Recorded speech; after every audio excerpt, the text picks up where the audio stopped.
নমস্কার বন্ধুরা, আপনারা সবাই কেমন আছেন? আশা করছি ভালো আছেন, সুস্থ আছেন। আমিও ভালো আছি। আজকে আবারও একটা ডেজার্ট রেসিপি আপনাদের সঙ্গে শেয়ার করছি।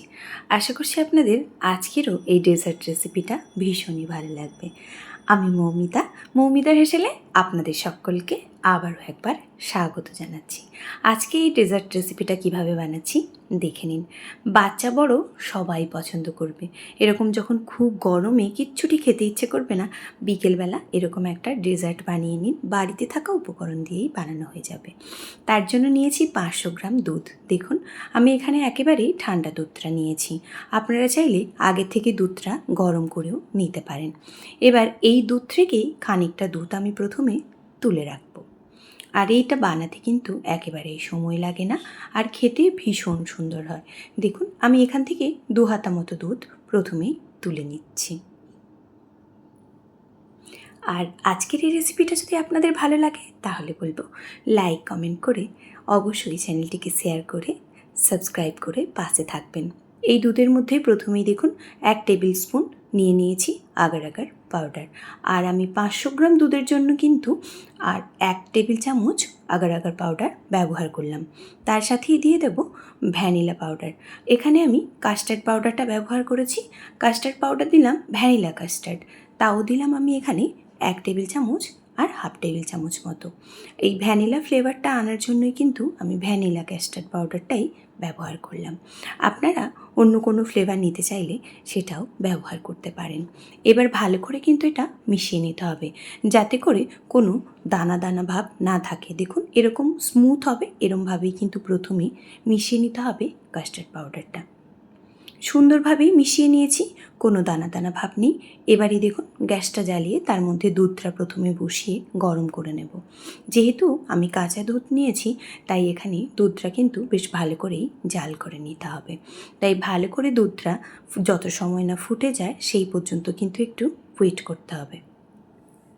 দেখুন, দুধটা কিন্তু বেশ সুন্দরভাবেই ফুটে উঠেছে। ঠিক এরকমভাবেই দুধটা 5 মিনিট মতো ফুটিয়ে নিতে হবে।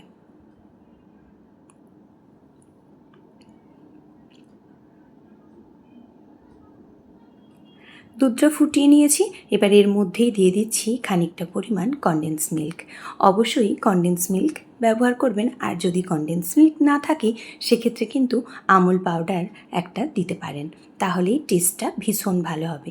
টেস্টটা ভীষণ ভালো হওয়ার জন্যই আমি আজকে কনডেন্স মিল্কটা ব্যবহার করলাম। আপনাদের কাছে যদি না থাকে পাউডার দুধ ব্যবহার করতে পারেন। এবার যেরকম মিষ্টি পছন্দ করবেন সেই অনুপাতে চিনি দেবেন।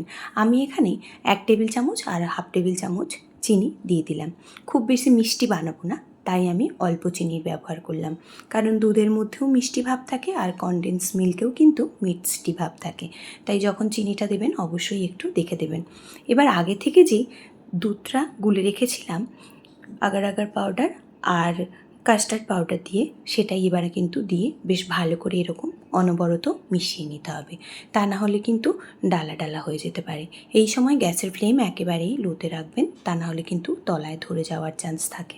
তাই প্রথমেই এরকম ভালো করে দেখুন মিশিয়ে নিতে হবে।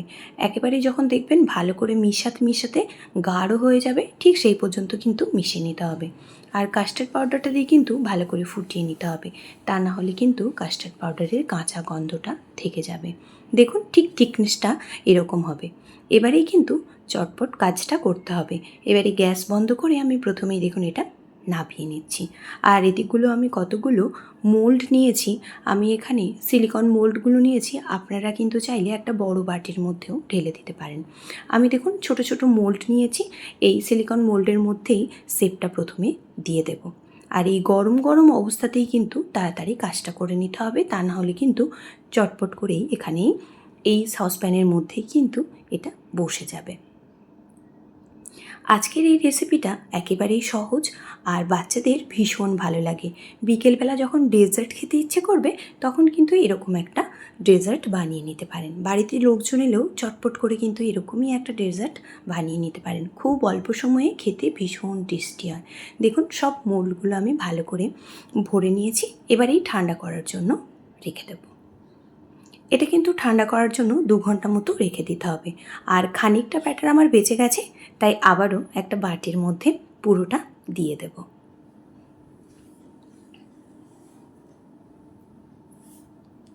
দেখুন পুরোটাই সুন্দর করে কিন্তু দিয়ে দিলাম।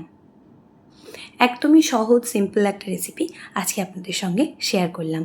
ভালো লাগলে অবশ্যই লাইক, কমেন্ট, শেয়ার, সাবস্ক্রাইব করতে ভুলবেন না। আর বন্ধু-বান্ধব, আত্মীয়-স্বজনদের সঙ্গে অবশ্যই চ্যানেলটিকে শেয়ার করে রাখবেন, যাতে করে আমি যখনই কোনো রেসিপি পোস্ট করব সবার প্রথম সকলের কাছে পৌঁছে যেতে পারে। দেখুন এবার মিনিট 5 মতো প্রথমে একটুখানি ঠান্ডা করে নিয়েছি। এবার বাটির এইটা আমি গার্নিশ করব। এই পুডিংটা গার্নিশ করব, তার জন্য দেখুন প্রথমে অল্প একটা অর্ধেকটা চেরি দিলাম, আর অর্ধেকটা চেরি আমি গ্রেট করে নিয়েছি। তার সাথে দুটো কাজু আর আমন্ডও গ্রেট করে নিয়েছি। আপনাদের কাছে যা থাকবে সেগুলোই গ্রেট করে এরকমভাবে গার্নিশ করে নিতে পারেন। দেখতে ভীষণই সুন্দর হবে।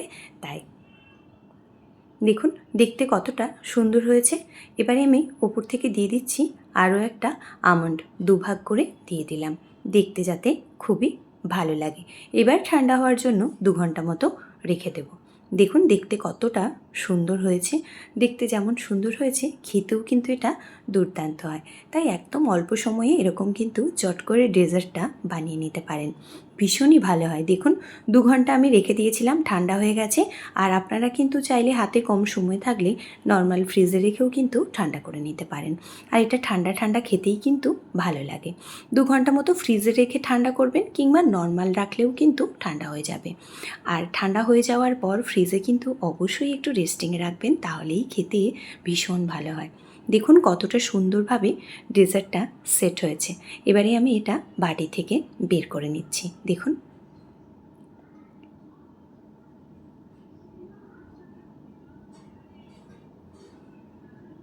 দেখুন কতটা সুন্দরভাবে বাটি থেকে বেরিয়ে এসেছে। আর একেবারেই সফটি হয়। এই ডেজার্টটা খেতে ভীষণই ভালো লাগে। তাই অবশ্যই একবার বাড়িতে ট্রাই করার অনুরোধ রইল। এই ডেজার্টটা ডেজার্ট বলতে পারেন, কিংবা পুডিংও বলতে পারেন। আর দেখুন এটা কত সহজে সিলিকন মোল্ডগুলো থেকে বেরিয়ে আসছে, দেখতেও কতটা সুন্দর হয়েছে। এরকমভাবে কিন্তু চটজলদি এই পুডিংটা বানিয়ে নিতে পারেন। এই ভ্যানিলা পুডিং বানানো যত সহজ, আর খেতেও হয় দুর্দান্ত। কোনো রকম ঝামেলা ছাড়াই এই গরমে এরকম ভ্যানিলা ঠান্ডা ঠান্ডা পুডিং বানিয়ে অবশ্যই ট্রাই করুন। বাচ্চা থেকে বড়রা দেখবেন সবাই পছন্দ করছে। আর আজকে আমার এই পুডিংটা কেমন হলো অবশ্যই কমেন্ট বক্সে জানিয়ে যেতে কিন্তু কোনোভাবেই ভুলবেন না। দেখুন সবগুলোই আমি ডিমোল্ড করে নিলাম।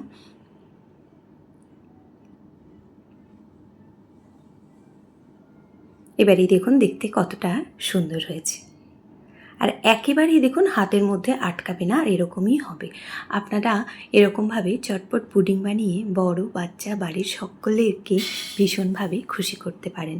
আর ভীষণই ভালো লাগে, একবার বানালে দেখবেন রোজ রোজ বানাতে ইচ্ছে করবে।